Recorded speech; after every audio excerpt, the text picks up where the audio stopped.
This conference will now be recorded. अमन ने कहा कि नहीं हुआ, सॉल्व नहीं हुआ।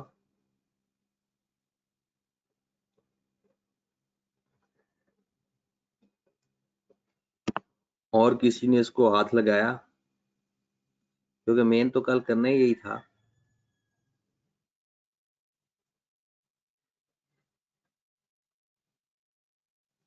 चलें क्वेश्चन फिर पढ़ते हैं। पेपर में आइटम 2003 में ये 6 नंबर का क्वेश्चन आया हुआ है। क्वेश्चन की रिक्वायरमेंट ये है, keeping in the view requirement of IAS2 you are required to the value of closing stock, value of closing stock and पहले तो क्लोजिंग स्टॉक का बताना है कि आपके पास जो मौजूदा स्टॉक है वो कितना पड़ा है।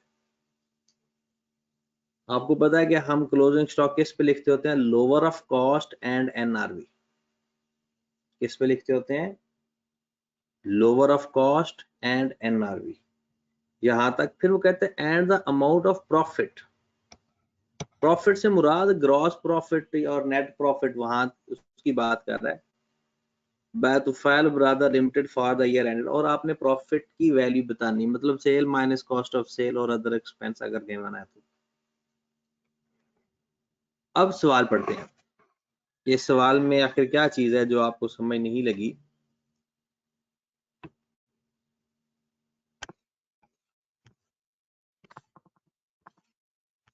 चलें जी।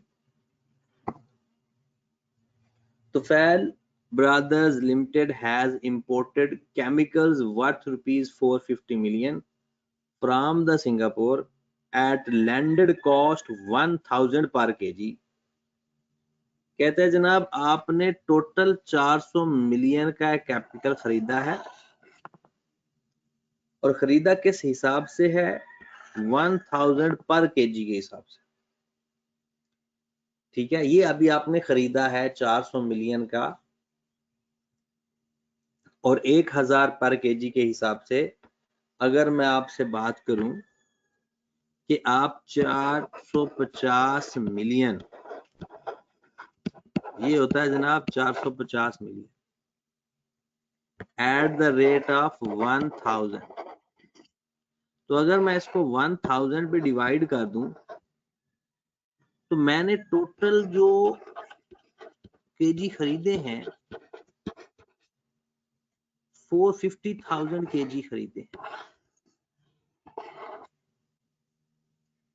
ओके, 4,50,000 केजी खरीदे हैं 1000 रुपए के हिसाब से, और टोटल कितनी अमाउंट बनती है 450 मिलियन। ये इंफॉर्मेशन हमारे पास अवेलेबल है। आगे वो देखें, अब जरा गौर फरमाएं। कहता है in the first half of the financial year, first half of the financial year selling the selling price remained fixed at ₹2000 per kg। कहते जनाब पहले 6 महीने उसकी कीमत थी 2000 रुपए पर केजी। खरीदा कितने का था, 1000 पर केजी का। खरीदा कितने का था, 1000 पर केजी, और पहले 6 महीने कीमत कितनी है, 2000 रुपए पर केजी। ठीक हो गया। And the staff were able to sell 200,000 kg with effect from July 7, 2002। अच्छा, वो कहता है कि जनाब 2000 के हिसाब से टोटल कितने केजी उसने सेल कर दी है, 200,000 केजी। कितने केजी, 200,000 केजी। इसका मतलब है 4,50,000 केजी टोटल थे, जिसमें 2 लाख केजी सेल हो गए। बाकी इस टाइम 6 महीने के अंदर हमारे पास बाकी बच गए 250 केजी। आगे देखते हैं। With effect from July 7, 2002, sudden drop of the price in international market and reduction in duty staff by government forced Tufail brother to reduce the selling price at 1600 per KG. कहते हैं जनाब 7 जुलाई के बाद इंटरनेशनल मार्केट में कीमत की कमी की वजह से ये पता चला कि हमने 1600 पर केजी करना है। यहां तक ओके है सवाल? कि जनाब अगर मैं इसकी बात करूं कि 4,50,000 हमारे पास टोटल है, जिसमें 2 लाख केजी हमारे 6 महीने में सेल हो गए हैं। किस रेट के हिसाब से? 2000 के हिसाब से ये हमारे सेल हो गए हैं। डन होगी बात। अब अगली लाइन में यहां से आपकी कॉमन सेंस शुरू होती है।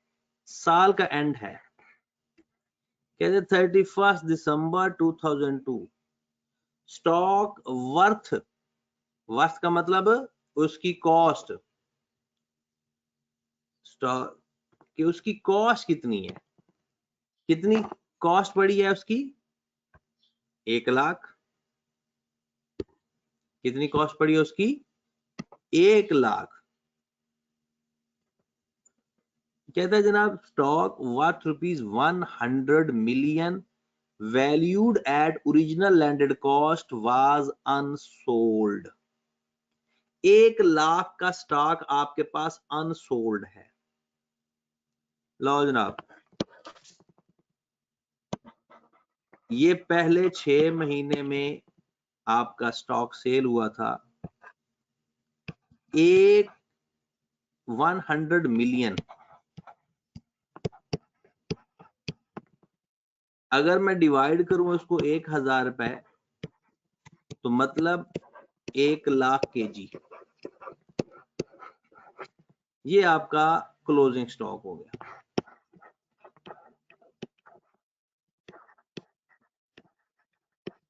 ठीक हो गया? ये आपका क्लोजिंग स्टॉक है। कैसे पता चला? वो कहता है 100 मिलियन का स्टॉक आपका अनसोल्ड पड़ा है, तो 100 मिलियन को 1000 पे डिवाइड किया तो 1 लाख केजी आपके पास अनसोल्ड पड़ा है। तो जो अगले 6 महीने हैं आपने बताना है लास्ट 6 मंथ में, लास्ट 6 मंथ में 1600 के हिसाब से कितने केजी सेल हुआ था, ये आपने बताना है।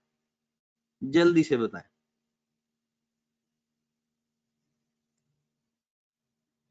ये आपने बताना है और जल्दी से बताएं कि आखिरी 6 महीनों में फिर कितने केजी स्टॉक सेल हुआ। 2 लोगों ने आंसर दिया है, बल्कि बाकी लोगों का भी आ गया। 150,000 केजी। ये इंफॉर्मेशन अब कंप्लीट हो गई। दोबारा सुने, ये इंफॉर्मेशन कॉमन सेंस थी।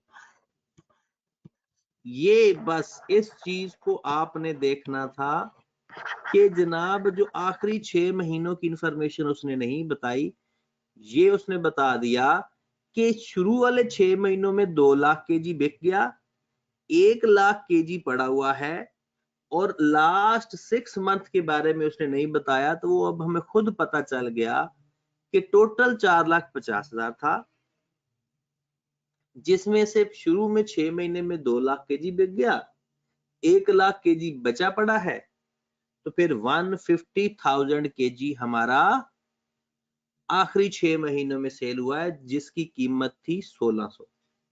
डन। और क्लोजिंग स्टॉक की तो अब हम काम करना शुरू कर देते हैं। क्लोजिंग स्टॉक पहला पार्ट, क्लोजिंग स्टॉक केजी है, उसकी cost per unit, NRV per unit, lower of cost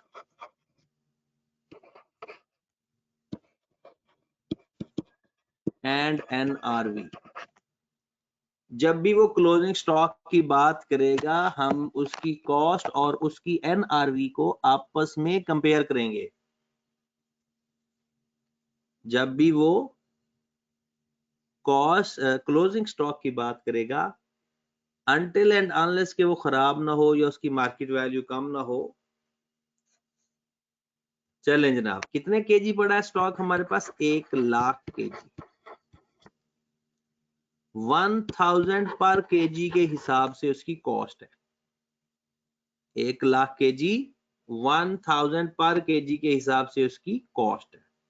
कहते हैं ना 1 मिलियन का स्टॉक उसकी लैंडेड कॉस्ट पे पड़ा है।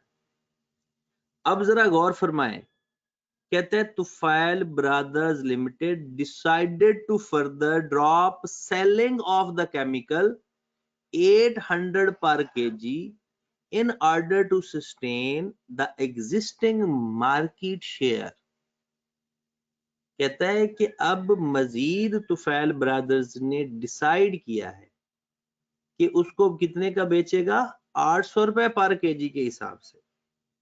मजीद आगे देखें, accountant had estimate that overhead charges for selling the chemical was ₹50 पर केजी। 800 रुपए पर केजी बिकेगा, 50 रुपए पर केजी उसके ऊपर सेलिंग एक्सपेंस आएंगे। फिर मजीद फर्दर वो कहता है salaries and commission paid 10 million, ये हमारे सेलिंग एक्सपेंस नहीं है। सेलिंग एक्सपेंस वो होते हैं जो सेल के लिए हों, बाकी कोई सैलरी वगैरह अगर देनी है, जब तक वो ये नहीं कहेगा कि वो डायरेक्टली लिंक्ड है, हम कंसीडर करेंगे कि वो सेल, वो अदर एक्सपेंसेस हैं, सेल के लिए डायरेक्टली एट्रीब्यूटेबल नहीं है। तो मुझे एनआरवी बताएं पर केजी कितनी हुई? 800 का फ्यूचर में बेचने का प्लान है आपका और 50 रुपया सेलिंग प्राइस पर केजी आ रहा है। तो एनआरवी की डेफिनेशन क्या है? Future cell value minus selling expense. बिल्कुल सही, जितने लोगों ने जवाब दिया वो है 750। और हम लिखते होते हैं lower of cost and NRV. Lower of cost and NRV. तो 1000 से मल्टीप्लाई करोगे या 750 से मल्टीप्लाई करोगे 100,000 केजी को, तो आपको मल्टीप्लाई करना पड़ेगा 750 से और आपका आंसर आ गया 75 मिलियन। लो मेरे भाई, पहला आंसर आपका ये है। बात नहीं समझ लगी मुझे लगता है। पहला आंसर आपका ये है कि उसने पूछा है कि according to IAS2 closing stock की वैल्यू बताओ। तो पहली वैल्यू ये है। यहां तक डन है? चले फिर आगे चलते हैं। अगला इंटरेस्टिंग है, जो अगला पार्ट है वो ज्यादा इंटरेस्टिंग है। वो देखते हैं किसका ठीक है। अच्छा, यहां तक किसी का ठीक था? यहां तक कोई पहुंच गया था? पहले क्लोजिंग स्टॉक तक कोई पहुंचा था? गुड। चलें जी, अब आ जाते हैं। उसने कहा जी प्रॉफिट भी बताओ। ग्रॉस प्रॉफिट नहीं, प्रॉफिट। प्रॉफिट होता है sale minus cost of sale less other expense add other income. तो लो जनाब, प्रॉफिट की वर्किंग कर लें। अब मैं आपसे चीजें पूछता जाऊंगा और आपने बताते जाना। सबसे पहले कौन बताएगा सेल्स की क्या वैल्यू है? सबसे पहले मुझे सेल कोई फाइंड करके दे। Less cost of sale. आप सेल फाइंड करो, मैं आगे फार्मूला लिखता जाता हूं।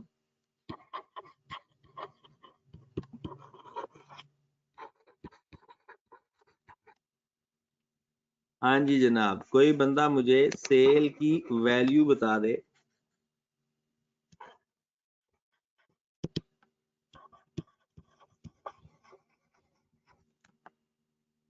640 मिलियन नुमैर का आंसर आ रहा है, बाकी भी बताएं। रीदा का भी 640 मिलियन है, और अरीबा आपका आंसर नहीं आया अभी तक। तला हाशमी,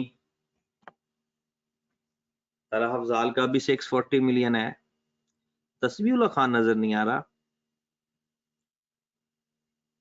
640 मिलियन है तस्बीहुल्लाह खान का भी। चले आप देख ले जिसको नहीं पता चला। देखो ना, हमारा जो स्टॉक सेल हुआ है, एक पहले 6 महीने हुआ है 2000 केजी, 200,000 केजी, 200,000 केजी सेल हुआ था एट द रेट ऑफ 2000 पर केजी। और अगले 6 महीने आपने खुद कहा था 150,000 केजी सेल हुआ है at the rate of 1600 per KG. ये सेल हो चुके हैं हमारे स्टॉक। जो फ्यूचर में बिकना है वो अभी 800 का बिकना है, जो फ्यूचर में बिकना है वो अभी 800 का बिकना है। लेकिन ये स्टिल जो हमारा सेल हो रहा है, जो हमारा स्टॉक सेल हो रहा है, वो 200,000 kg at the rate of 2000 और 150,000 kg at the rate of, तो लो जनाब अगर हम इसको मल्टीप्लाई करेंगे तो ये आ जाएगा 400 मिलियन, और इसको 1600 को 150 से मल्टीप्लाई करेंगे तो 240 मिलियन। टोटल हमारी सेल कितनी आ गई?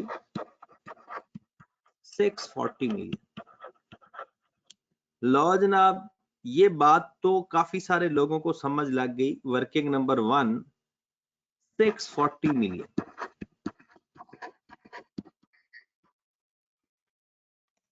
ओपनिंग स्टॉक इस क्वेश्चन के अंदर नहीं है, ओपनिंग स्टॉक नहीं है। परचेजेस 450 मिलियन है, पहली लाइन के अंदर ही परचेजेस की वैल्यू गिवन है 450 मिलियन। ठीक हो गया। और क्लोजिंग स्टॉक है 75 मिलियन, ये अभी हमने फाइंड किया। तो मुझे बता दें कि कॉस्ट ऑफ सेल कितनी आ गई। ओपनिंग स्टॉक है ही नहीं, परचेजेस 450 मिलियन की, क्योंकि जो आपने खरीदा टोटल, और क्लोजिंग स्टॉक 75 मिलियन का। तो मुझे बताया कॉस्ट ऑफ सेल कितनी आ गई? जी जनाब, क्लोजिंग स्टॉक हम वही लिखते हैं जो हम फाइंड करते हैं। जी जनाब, कॉस्ट ऑफ सेल कोई बता दे मुझे।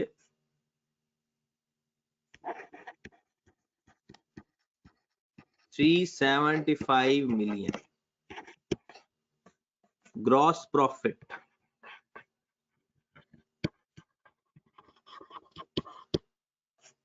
ग्रॉस प्रॉफिट बता दें जनाब।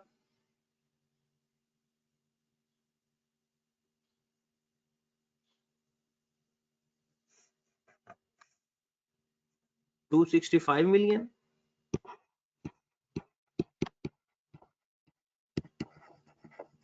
चलें जनाब, अब इंटरेस्टिंग बात शुरू होने लगी है।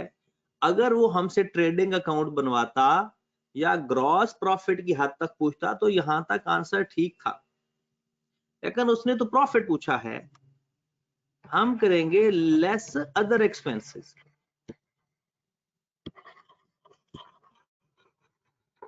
अदर एक्सपेंसेस दो तरह के हैं, एक तो है selling expense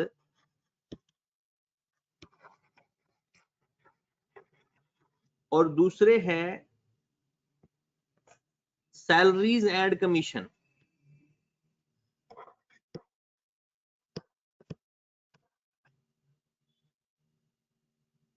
salaries and commission,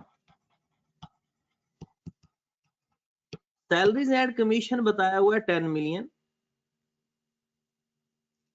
और आपने मुझे बताना है कि सेलिंग एक्सपेंस कितने। ये टारगेट है। सेलिंग एक्सपेंस बताओ कितने हैं। यहां पर आपको बताए हुए हैं सेलिंग एक्सपेंस ₹50 पर KG. Overhead charges for selling the chemicals is 50 पर केजी। तो मुझे बताएं सेलिंग एक्सपेंस में कितने लिखूं? जी,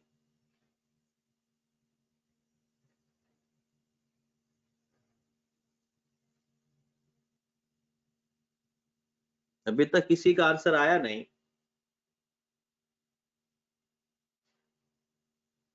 बिलाल का आया 1750,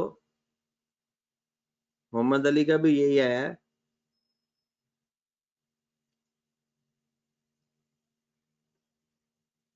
हाँ जी जनाब।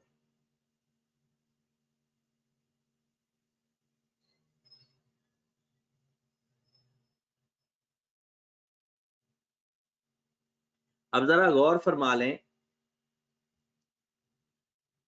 हमारे अक्सर स्टूडेंट इसको ये देखते हैं कि जो क्लोजिंग स्टॉक पड़ा है उसको 50 से मल्टीप्लाई कर देते हैं। याद रखें हमारे जो यूनिट सेल हुए हैं वो हुए हैं टोटल 350,000 केजी, ये यूनिट सेल हुए हैं।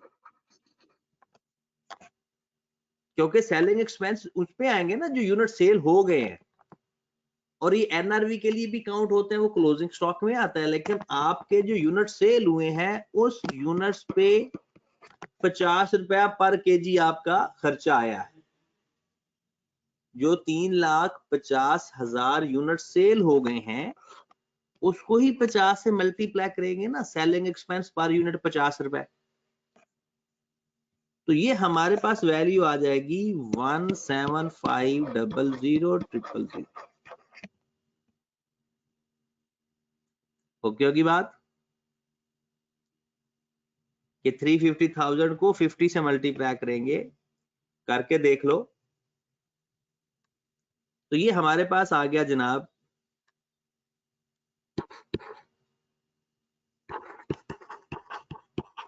लो जनाब। अब आपके पास आ गया प्रॉफिट, और यही इंटरेस्टिंग चीज थी इस पूरे क्वेश्चन के अंदर। बाकी कोई इतने ज्यादा कोई बात नहीं थी। 265 मिलियन माइनस 1,750,000 माइनस 10 मिलियन। जी जनाब, प्रॉफिट कितना आ गया? प्रॉफिट कितना आ गया रैना अहमद? दोबारा प्रॉफिट रीस्टेट चेक करें अपना।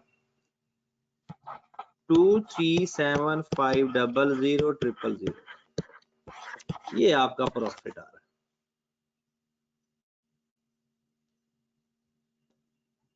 तनवीर कोई सवाल पूछना चाह रहा है?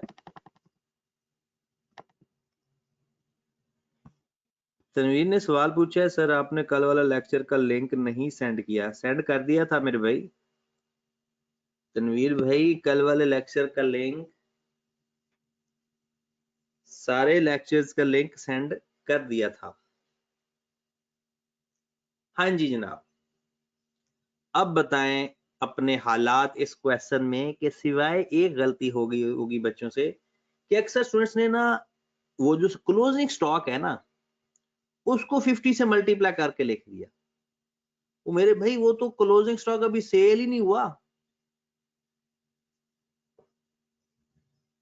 वो सिर्फ एनआरवी के लिए तो काउंट हो सकता है। वैसे तो अदर एक्सपेंस अभी हुए ही नहीं, वो जब सेल होगा तो अदर एक्सपेंस होंगे ना। जो हमारा स्टॉक सेल हो गया है हमने उसके ऊपर अदर एक्सपेंस ले। ओके की बात? लो जी, ये हमारा ये पिछला जो एक पेंडिंग काम था ये हुआ। कल वाला सवाल पे दोबारा वापस आए उस जैसे क्वेश्चन पे,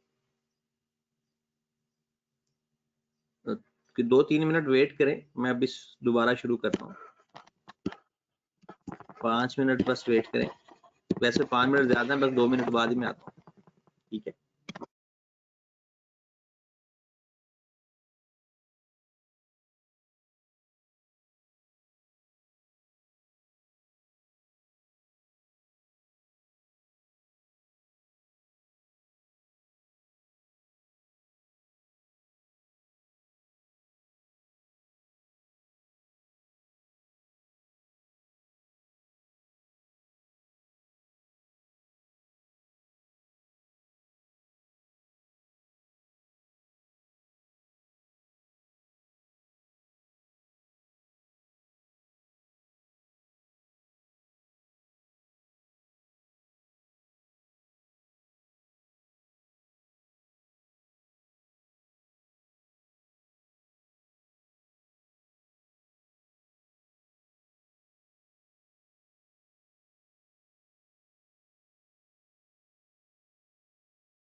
हाँ जी।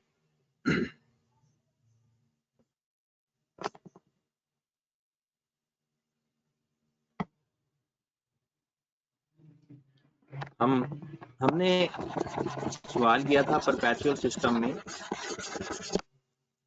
FIFO मेथड के जरिए।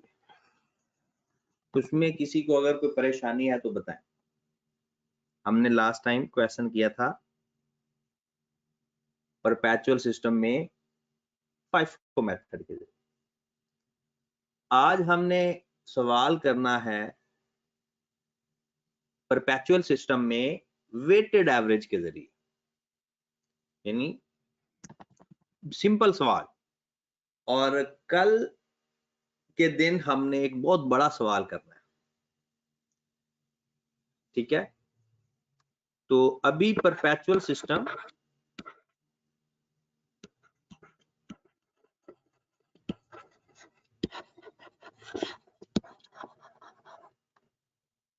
वेटेड एवरेज के जरिए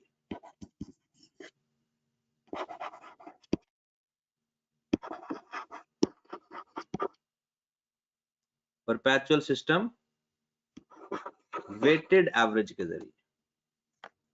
वेटेड एवरेज का नाम कभी कभी लिखा जाता है एवको। एवको स्टैंड फॉर एवरेज कॉस्ट।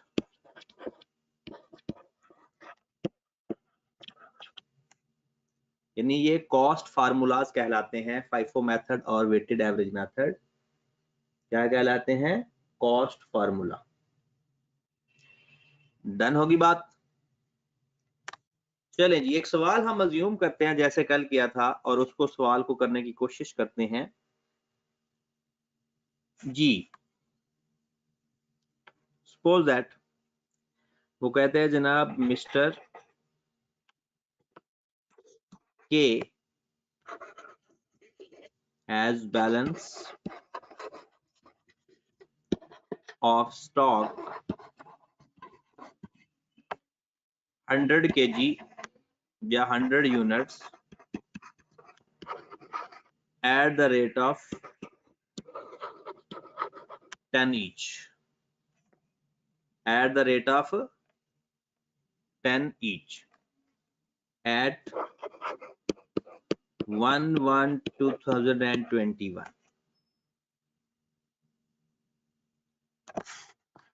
फिर वो कहता है कि जनाब at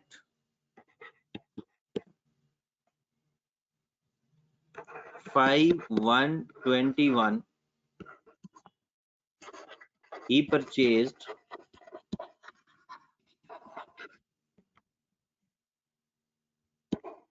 500 units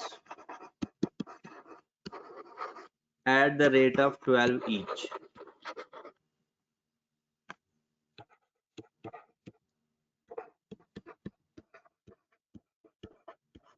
At 7/1/21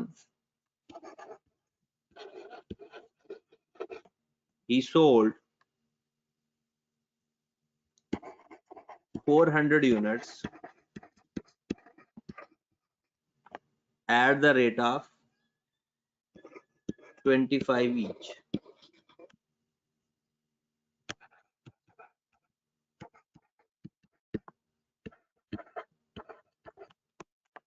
At 10/1/21 he purchased 800 units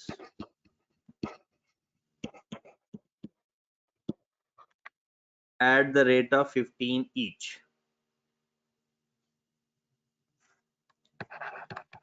At 15/1/21 he sold 600 units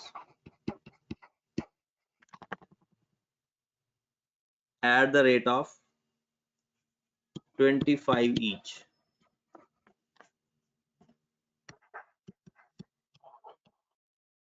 At 21/21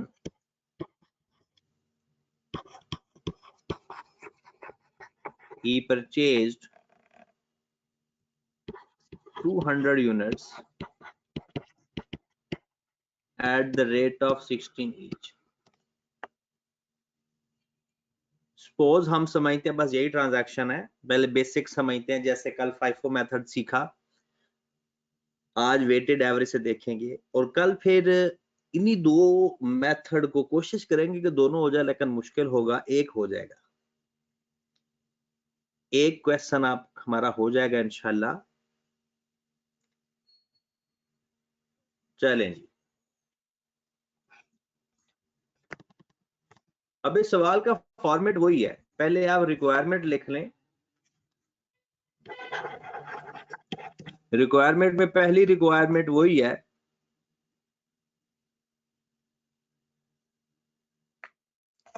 कि find value of closing stock.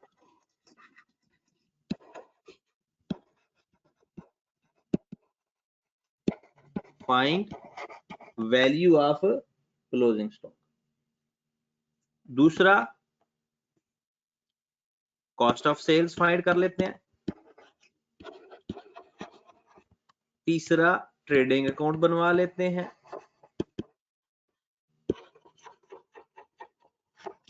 और मेथड कौन सा? Under perpetual system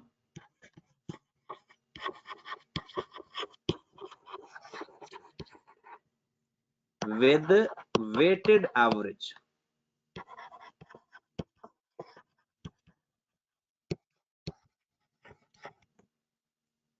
Under perpetual system with weighted average.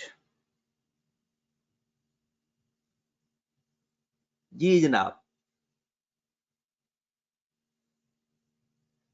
काम वही है, सारा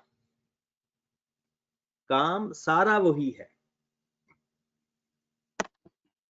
चले जनाब, बिस्मिल्लाह करते हैं। मिस्टर के स्टॉक लेजर कार्ड बनाते हैं। स्टॉक वैल्यूएशन, आप इसको लिख सकते हो स्टॉक लेजर कार्ड या स्टॉक वैल्यूएशन।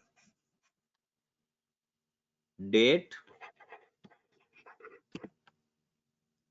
परचेज, सेल और बैलेंस।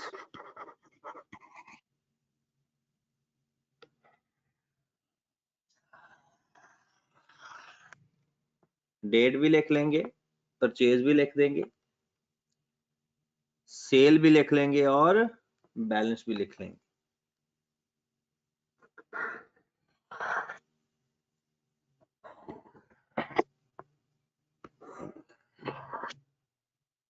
फिर आपको पता है परचेज के कॉलम में क्या क्या आता है? Quantity, rate, amount. Quantity, rate और अमाउंट। जानों की बात। अब इसके मजीद फर्दर लाइंस लगाना चाहते हैं तो लगा लें, क्वांटिटी, रेट, और नहीं लगाना चाहते तो भी काम चल जाएगा अगर क्वेश्चन साफ सुथरा है तो।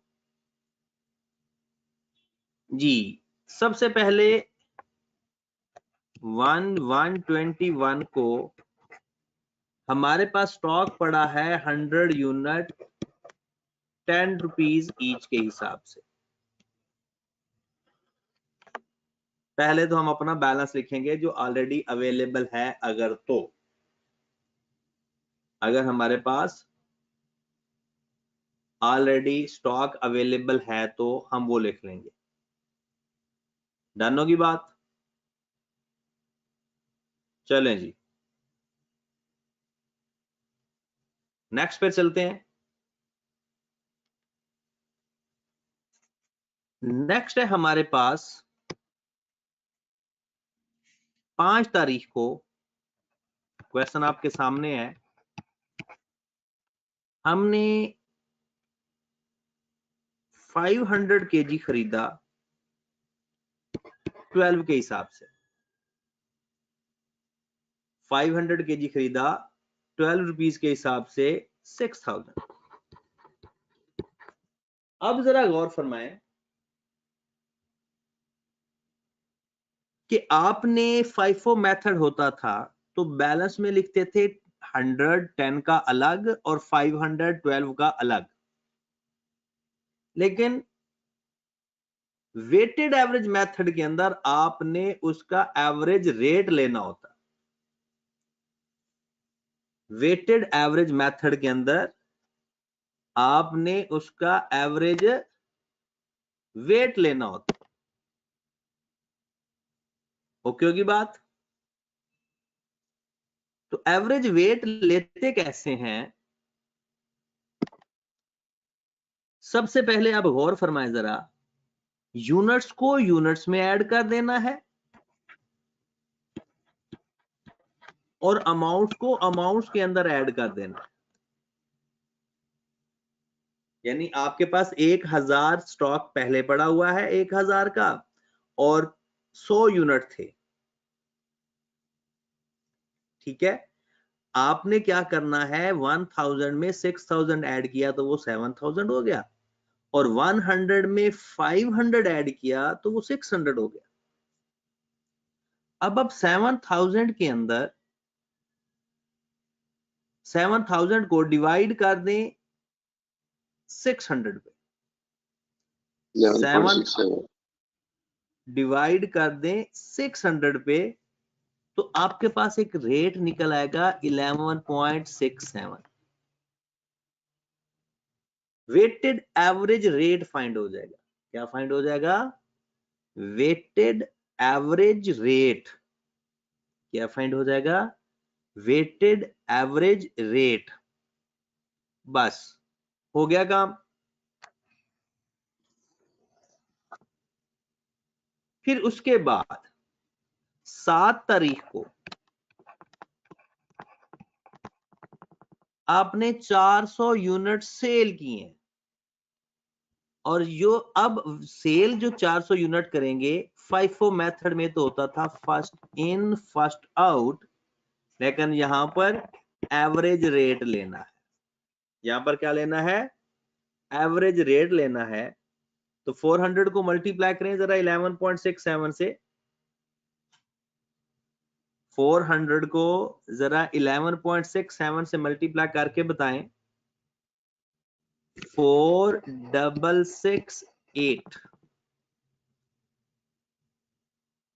किस पे सेल करना है? एवरेज रेट पे। किस पे सेल करना है? FIFO मेथड में फर्स्ट इन फर्स्ट आउट होता था, लेकिन यहां पर एवरेज रेट इस्तेमाल करना है। क्योंकि बात, अब बाकी यूनिट्स हमारे पास कितने बच गए? 211.67 के हिसाब से 211.67 के हिसाब से कितनी वैल्यू बच गई? 2334। 2334। वैसे ये 2334 बचता नहीं है, 2332 बचता है।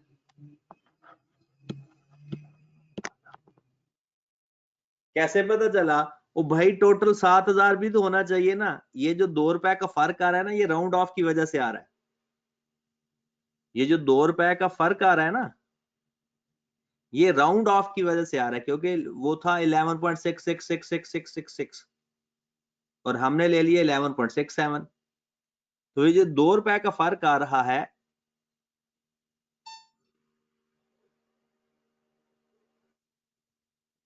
ये जो 2 रुपए का फर्क आ रहा है, ये फर्क सिर्फ इसलिए आ रहा है कि हमने राउंड ऑफ किया है। ओके होगी बात? चलें जी, आगे चलते हैं। काम वही किया है हमने। 10 तारीख को 10/1/2021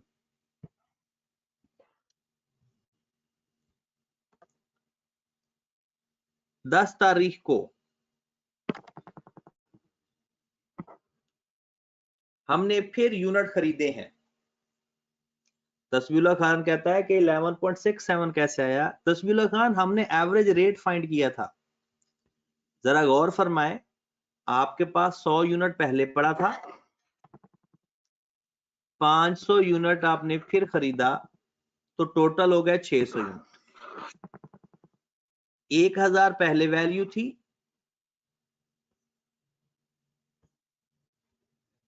1000 पहले वैल्यू थी, 6000 का मजीद, तो ये आ गया 7000।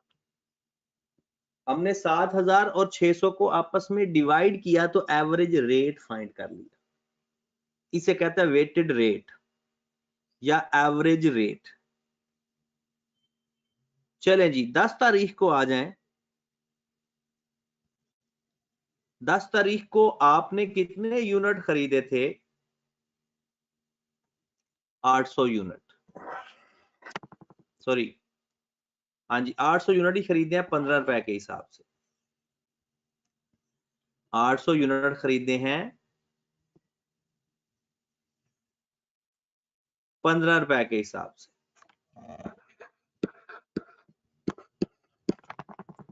800 को मल्टीप्लाई कर दें 15 से, 12,000। अब जब आपने इसको बैलेंस में लिखना है तो यूनिट्स को यूनिट्स में ऐड कर देना है। कैसे काम करना है? यूनिट्स को यूनिट्स में ऐड कर देंगे। यूनिट्स हो गए 1000 और अमाउंट्स को अमाउंट्स के अंदर ऐड करेंगे तो हो जाएंगे 14,332। 14,332 इनको आपस में डिवाइड कर देंगे तो रेट कितना आ रहा है हमारे पास? 14.332। 14.332 ये आ गया एवरेज रेट। हो गया बस रिकॉर्डिंग। तो इसके बाद हमने 15 तारीख को यूनिट सेल किए 600 यूनिट, और कौन सा रेट इस्तेमाल करेंगे? 14.332।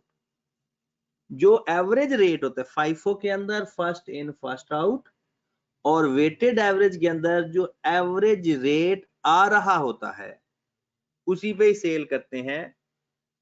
तो 600 को मल्टीप्लाई कर दें 14.332 पे, तो 8599 आ जाएगा। 8599। बाकी कितने यूनिट बच गए? 400 यूनिट 14.332 के हिसाब से। बाकी जो आपके पास स्टॉक रह गया वो 400 यूनिट 14.33 के हिसाब से, तो 5733। इन दोनों को प्लस करें ना तो वो ऊपर 14,332 बन जाना चाहिए। और अगर कोई डिफरेंस आ गया तो आप वो अमाउंट रिमेनिंग लिख लिया करें, 1-2 पॉइंट की खैर होती है। चलें जी, 20 तारीख को आपने अगेन परचेज किया 200 यूनिट्स 16 रुपए के हिसाब से। कितना आ गया? 3200। काम वही करना है, यूनिट्स में यूनिट्स ऐड करने हैं, अमाउंट में अमाउंट ऐड करनी है। यूनिट्स में यूनिट्स ऐड करने हैं, अमाउंट में अमाउंट ऐड करनी है। इन दोनों को आपस में डिवाइड करके रेट फाइंड कर लेना है। 14.88 888 कर लो।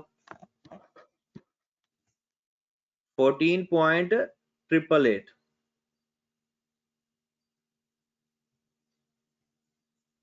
ओके की बात। चलें जी, लेजर कार्ड तो हमारा हो गया कंप्लीट, स्टॉक लेजर कार्ड तो हमारा हो गया कंप्लीट। अब आए जाए जनाब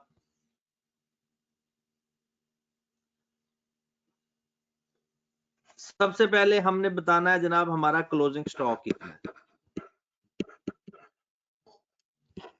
इसमें तो क्लोजिंग स्टॉक आपके पास यूनिट्स, रेट और अमाउंट, 600 यूनिट आपके पास अवेलेबल है 14.888 के हिसाब से 8933। ये आपका आंसर आ गया पहला क्लोजिंग स्टॉक। वो जो स्टॉक आपका एंड पे बचा पड़ा है वही तो क्लोजिंग है। डन। फिर अगला कॉस्ट ऑफ सेल। लो मेरे भाई, कॉस्ट ऑफ सेल कहां से फाइंड करते हैं? ये सेल वाला सारा कॉलम ऐड कर लेते हैं। सेल कॉलम में जो कुछ आ रहा है सारा ऐड कर लेते हैं। यानी आपने 400 यूनिट सेल किए, फिर आपने 600 यूनिट सेल किए, उसकी जो अमाउंट आ रही है that is cost of sale. कितनी अमाउंट आ रही है जनाब?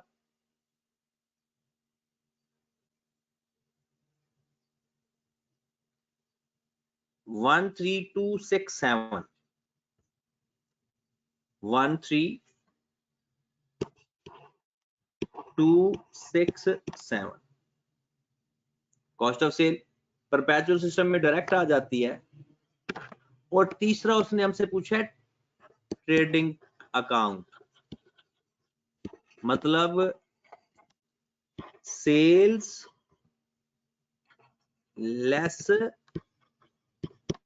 Cost of sales. सेल में 25,000 लिख रहा हूं, सबको पता चल गया 25,000 कैसे आया? 25,000 का किसी को पता चला कि ये कैसे आया? हमने पहले 400 यूनिट सेल किए 25 रुपए के हिसाब से, फिर 600 यूनिट सेल किए 25 रुपए के हिसाब से। पहले 400 यूनिट सेल किए 25 के हिसाब से, वो आया था हमारे पास 10,000। और फिर 600 यूनिट सेल किए 25 के हिसाब से, तो वो आ गया 15,000।